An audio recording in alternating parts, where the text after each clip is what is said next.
Assalamualaikum warahmatullahi wabarakatuh. Mohon maaf Pak Ustaz, kami mau bertanya ini tentang fidyah. Siapa saja yang boleh melaksanakan fidyah? Bagaimana cara membayar fidyah tersebut? Dan kepada siapa disalurkan fidyah tersebut? Terima kasih atas jawabannya. Assalamualaikum warahmatullahi wabarakatuh. A'udzubillahi minasyaitonirrajim. Bismillahirrahmanirrahim. Assalamualaikum warahmatullahi taala wabarakatuh. Menjawab pertanyaan akhunal Fadil Andre Guru Tapuan Nurdin di Takala Laksana terkait masalah fidyah.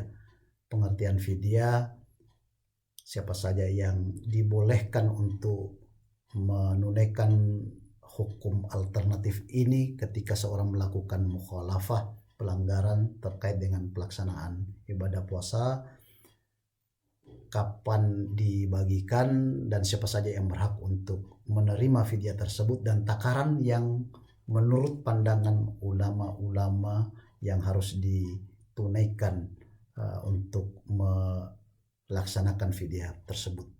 Namun sebelum memaparkan pandangan ulama-ulama kita terkait dengan pertanyaan akhunal Fadil mengenai fidyah dan hukum-hukum yang berkaitan dengan fidyah, saya terobsesi untuk memberikan suatu istinari, suatu gambaran, suatu penjelasan secara terminologi versi Qur'ani terkait dengan fidyah tersebut, bahwa dalam Al-Quran ditemukan kurang lebih sekitar 13 ayat atau lafaz atau kata fidyah yang berulang di 10 surah. Misalkan di surah Al-Baqarah ditemukan berulang sebanyak 4 kali. Di ayat 85 misalkan wa iyyatukum usara tufaduhum, kata-kata tufaduhum ini oleh kalangan mufassirin dianggap sebagai salah satu bentuk daripada fidyah. Wa huwa muharramun alaikum ikhrajuhum afatu'minuna bi ba'dil kitabi wa takfuruna bi ba'd. Kemudian di surah Al-Baqarah ayat 174 Allah Subhanahu wa taala berfirman, "Faman kana minkum maridan aw ala safarin fa'iddatum min ayyamin ukhra wa 'alal ladzina yutiqunahu fidyatun." Kata-kata fidyah juga ditemukan di surah ini di ayat 174. Wa 'alal ladzina yutiqunahu fidyatun ta'amu miskin faman tatawwa khairan fa huwa khairud da wa antasumu khairul lakum in kuntum ta'lamun. Dan saya rasa ayat ini yang sangat relevan dengan pertanyaan akhunal Fadil. Kemudian masih di surah yang sama itu bisa ditemukan di ayat 196, faman kana minkum maridan au bihi adzan min ra'sihi fafidyatun min siyamin aw sadaqatin aw nusuk.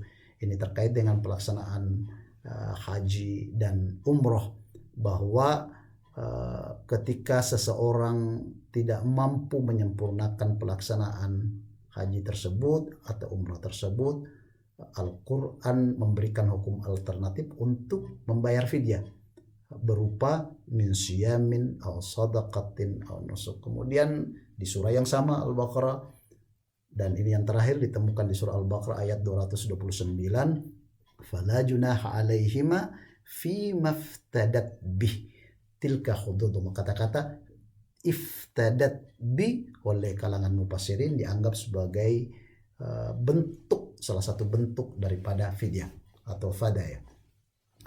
Di surah selanjutnya bisa ditemukan di surah Ali Imran ayat 91, innal ladzina kafaru wa matu wa hum kuffar falan yuqbala min ahadihim mil'ul ardi dhahaba wala wiftadabi. Kata-kata iftadabi, yaftadi sebenarnya inqalaba al-ya'u minal alif. Iftadabi itu juga oleh kalangan mufassirin dianggap sebagai bentuk daripada fidyah. Ulaika lahum adzabun alim wa ma lahum min nasirin. Kemudian bisa ditemukan di surah Al-Maidah, innal ladzina kafaru law anna lahum ma fil ardi jami'an wa mislahu ma'a liyaftadu bih, untuk memberikan tebusan apa yang ada di dunia dan sama seperti yang ada di dunia itu liyaftadu bi min adzabi yaumil qiyamah ma tuqbila minhum walahum adzabun alim. Kemudian di surah Al-Hadid ayat 15, bisa juga ditemukan di surah Yunus ayat 54, Ar-Ra'd ayat 18, As-Saffat di ayat 107, kemudian Az-Zumar ayat 47, juga bisa ditemukan di surah Muhammad ayat 4, dan surah terakhir adalah surah kita Al-Ma'arij di ayat 11, yubassarunahum yawaddul mujrimu law yaftadi min adzabi yaumi idzin bibani. Masya Allah. Dari total pengulangan kata yang ditemukan di 10 surah yang terdiri dari 14 atau 13 ayat tadi itu memberikan akumulasi makna bahwa fidyah itu tidak saja terbatas pada makanan yang satu mud itu untuk diberikan kepada fakir miskin, bahwa fidyah itu bisa berupa siam, bisa berupa sedekah, bisa berupa nusuk atau berkurban kepada Allah Subhanahu wa taala, seperti yang ada di surah Al-Baqarah ayat 196. Man kana muridan aw bihi adam min ra'sihi fa fidyatun min siyamin aw sadaqatin aw nusuk. Siam misalkan ketika orang melakukan suatu mukhalafah di haji, pelaksanaan nusuk ibadah haji, dia diwajibkan, diharuskan membayar fidyah, bisa berupa puasa salasata ayyamin fil hajj wa sab'atun idza raja'tum, 3 hari di lokasi Mekah itu, kemudian ketika kembali ke Indonesia atau kembali ke negara asalnya, dia diwajibkan menyempurnakan fidyah itu sebanyak 7 hari. Jadi kita perluas pemaknaan fidyah itu bukan saja terbatas kepada satu mud makanan yang diberikan kepada fakir miskin, akan tetapi fidyah secara umum itu merupakan tebusan yang dilakukan oleh seorang abid ketika dia melakukan pelanggaran-pelanggaran terhadap apa yang Allah Subhanahu wa taala perintahkan. Wajib baginya untuk membayar fidyah. Kaitannya dengan saum ini yang lebih relevan dengan ayat kita adalah surah Al-Baqarah ayat 174, kaitannya dengan puasa. Faman kana minkum maridan aw ada safarin fa'iddatum min ayyamin ukhra. Coba perhatikan kita teks Al-Qur'an bahwa sebelum dia diwajibkan untuk membayar fidyah, Al-Qur'an masih menawarkan tawaran menggantinya di hari-hari yang lain setelah bulan suci Ramadan. Fa'iddatum min ayyamin ukhra. Wa 'alal ladzina yutiqunahu fidyatun ta'amu miskin. Hanya saja bagi orang yang tidak mampu untuk melakukan puasa, tidak mampu untuk melakukan qadha, seperti orang tua atau orang yang memiliki penyakit yang oleh kalangan medis diponis tidak mampu untuk melaksanakan puasa secara berkesinambungan, secara terus-menerus, secara tak henti, diponis hak oleh tim medis, kalangan medis, bahwa tidak ada harapan untuk sembuh, fidyatun ta'amu miskin, maka boleh membayar fidyah. Siapa saja yang Al-Quran bolehkan untuk mengambil hukum alternatif tadi ketika dia tidak mampu melaksanakan perintah Allah Subhanahu wa taala berupa saum, berupa puasa tadi, ulama-ulama kita sudah membuat kategori seperti misalkan orang tua renta, asy-syaikha wasy-syaikhah, asy-syaikh wasy-syaikhatu. Kemudian orang yang sakit parah yang oleh tim medis, oleh dokter diponis tidak mungkin lagi untuk sembuh. Kemudian ibu hamil dan menyusui, sudah 3 tuh. Kemudian orang yang menunda qadha puasa, misalkan seseorang ketika Ramadan sebelumnya tidak sempat, dia menggugurkan beberapa kewajiban puasanya sampai pada Ramadan ini baru dia ingat dan dia tidak memiliki kesempatan untuk bayar qadha, maka wajib hukumnya membayar fidyah. Kemudian orang yang meninggal, tentunya orang yang meninggal dan yang wajib untuk melaksanakan fidyah itu menunaikan fidyah ada ahli warisnya. Dan oleh kalangan Imam Syafi'i, Sadatus Syafi'i memberikan terkait dengan orang yang meninggal tadi, bahwa ada orang yang meninggal memiliki tahapan-tahapan, dia sakit, dia uzur, kemudian Allah Subhanahu wa taala memanggilnya, kemudian orang tersebut wafat. Oleh kalangan Imam Syafi'i mengatakan bahwa orang yang memiliki kategori tersebut tidak diwajibkan untuk membayar fidyah, kecuali orang yang tadinya memiliki kesempatan untuk membayar fidyah, dia sembuh, kemudian beberapa hari itu dia lupa untuk membayar atau membayar qadanya, dan ketika orang tersebut meninggal wajib hukumnya dibayarkan fidyahnya oleh ahli waris almarhum atau almarhumah tersebut. Terkait 5 kategori yang disampaikan oleh ulama-ulama kita tentang pembayaran fidyah, ada penjelasan tambahan yang disampaikan ulama kita terkait dengan ibu hamil dan yang menyusui, bahwa ketika seorang hamil dan menyusui itu khawatir terhadap dirinya akan mengalami suatu mudhar, suatu gangguan terhadap anatomi tubuhnya, kesehatannya, maka dia cukup mengqadha puasanya tanpa harus membayar fidyah, kecuali dia khawatir akan dirinya dan juga khawatir akan bayinya, baik yang ada dalam janin atau merupakan bayi yang sudah dilahirkan. Ketika ada kekhawatiran tersebut, sang ibu wajib untuk mengqadha dan juga wajib untuk membayar fidyah. Demikian juga ketika dia hanya khawatir terhadap bayinya, dua-duanya.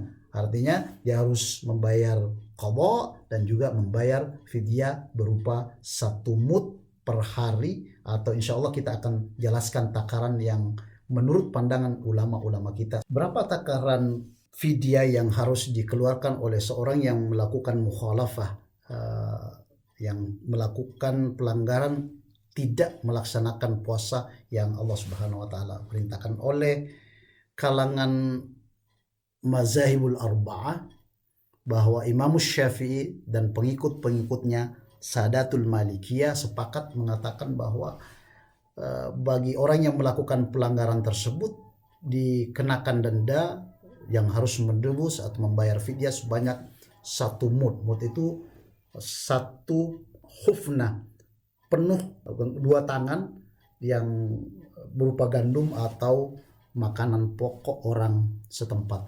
Kemudian oleh pandangan Abu Hanifah, Sadatul Ahnaf juga mengatakan bahwa wajib bagi seorang yang melakukan pelanggaran tersebut membayar fidyah sebesar 1 sa'ah, illa minal hamta, kecuali gandum nisfu sa'ah. Ini pandangan Sadatul Ahnaf.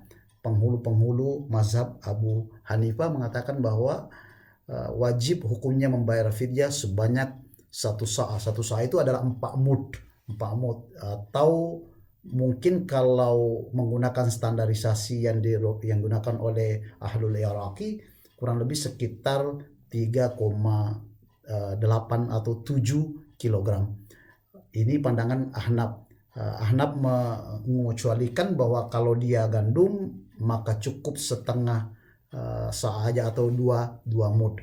Dan pandangan Ahmad ibnu Hambal mengatakan bahwa fidyah yang harus dikeluarkan oleh seorang yang melakukan pelanggaran di bulan suci Ramadan dengan tidak melaksanakan puasa tersebut itu sebesar nisfu sa'ah atau 2 mud. Oleh jumhur ulama yang menjadikan pandangan yang paling rajih, yang paling sah untuk dilakukan khususnya di Indonesia itu menggunakan standarisasi apa yang disampaikan oleh Imam Malik dan Imam Asy-Syafi'i, yaitu 1 mud dengan takaran 0,700-an kalau dia makanan berupa beras per 1 hari. Atau kalau misalkan kita konversi ke mata uang currency lokal, itu kurang lebih sekitar 1 kali kita makan sebesar Rp15.000. Artinya kita harus memberikan atau menunaikan fidyah sebesar 3 kali makan 3 kali 15 sebanyak 45.000. Hanya saja ulama-ulama salafi, ulama-ulama salaf tidak merekomendasikan untuk melakukan konversi pada mata uang karena nas secara syar'i mewajibkan untuk memberikan makanan bukan berupa uang. Di kalangan Ahnaf membolehkan untuk melakukan konversi dari 1 mud atau 2 mud kalau dia berhubungan dengan gandum ke mata uang lokal atau local currency. Kapan seharusnya mengeluarkan fidyah atau membayar fidyah? Yang afdal, ya saya ulang, ini yang paling afdal oleh kalangan ulama, bahwa seorang yang diwajibkan untuk membayar fidyah seharusnya dia mengeluarkan fidyah yaum biyaum, di hari di mana dia melanggar, di hari dia tidak puasa, maka pada hari itu diwajibkan untuk mengeluarkan fidyah. Walaupun ada ulama, sebagian ulama dari kalangan Sadatul Ahnaf, ulama-ulama kalangan Hanafi membolehkan untuk lebih awal untuk membayarkan fidyah pada awal bulan suci Ramadan, boleh membayar fidyah sesuai dengan hari-hari Ramadan atau sesuai dengan hari-hari di mana dia tidak melaksanakan puasa. Syarbini, salah seorang ulama Syafi'i, mengatakan bahwa tidak dibenarkan seseorang yang meninggalkan puasa untuk membayar fidyah laisa aksara min yaumin, tidak lebih dari 2 hari. Misalkan kalau dia meninggalkan puasa, seorang yang ibu menyusui tadi meninggalkan puasa di hari ini, dia tidak boleh membayar fidyah 2 hari selanjutnya, tidak. Ini yang disampaikan oleh Syarbini, Al-Khatib Syarbini dalam kitab beliau, bahwa maksimum 2 hari lebih untuk membayar fidyah, dan lebih afdalnya seperti yang saya sampaikan lebih awal, yaum biyom, hari ini tidak puasa bayar fidyah, hari ini tidak puasa bayar fidyah, seperti itu. Mudah-mudahan insya Allah apa yang disampaikan oleh ulama-ulama kita terkait dengan tata cara pengelolaan fidyah ini bisa menjadikan kita leluasa untuk membayar fidyah. Sebelum saya mengakhiri video terkait dengan pertanyaan yang disampaikan oleh Akhunal Fadil Puan Nurdin di Takalala sana, saya tertarik menyampaikan suatu nasihat untuk kita semua, bahwa begitu besar harga sebuah keimanan seorang muslim, seperti yang ada di surah Al-Maidah ayat 36, juga di surah Al-Imran ayat 91 yang mengatakan innalladzina kafaru wa matu wa hum kuffarun falan yuqbala min ahadihim mil'ul ardi dhahaba walau iftada bi. Orang-orang yang kafir kemudian mati dalam kekufurannya, kafir terhadap keesaan Allah, kafir terhadap kenabian dan kerasulan Sayyidina Rasulullah sallallahu alaihi wasallam, fala yuqbalu min ahadin mil'ul ardi dhahaban walau iftadabi. Kalau dia memberikan tebusan semua apa yang ada di bumi dia miliki, kemudian dia jadikan tebusan untuk membayar kekufurannya tadi supaya tidak mendapat siksaan di hari kemudian, apa kata Allah? Ma tuqbila minhum walahum adzabun alim. Tidak akan pernah diterima tebusan tersebut, walahum adzabun alim, dan dia akan tetap mendapatkan siksaan yang nyata. Masya Allah, subhanallah. Di surah Al-Maidah lebih ekstrim lagi, Allah Subhanahu wa taala berfirman, innalladzina kafaru law anna lahum ma fil ardi jami'a. Berarti law anna lahum ma fil ardi jami'a, orang-orang kafir kalau dia memiliki semua apa yang ada di bumi. Siapa yang terkaya di sana? Misalkan Bill Gates yang terkaya, kekayaannya itu sama seperti apa yang ada di bumi, wa mislahu, dan double lagi, liyaftaduhu min adzabi yaumil qiyamah, untuk menebus siksaan terhadap kekufuran apa yang dilakukan di bumi. Apa kata Allah? Ma tuqbila minhum, dia tidak akan pernah diterima tebusan tersebut, walahum adzabun alim, dan dipastikan akan mendapatkan siksaan yang sangat pedih. Mudah-mudahan insyaallah Allah memelihara keimanan kita di hati, sehingga kita mati dalam keadaan iman, beriman kepada Allah, beriman kepada Sayyidina Rasulullah sallallahu alaihi wasallam, bahkan insyaallah ya Rabbi ya Rabbal alamin mati dengan cinta kepada Allah, cinta kepada Sayyidina Rasulullah sallallahu alaihi wasallam. Akhirul kalam minallahil musta'an wa ilaihi tiklan. Wassalamu alaikum warahmatullahi taala wabarakatuh.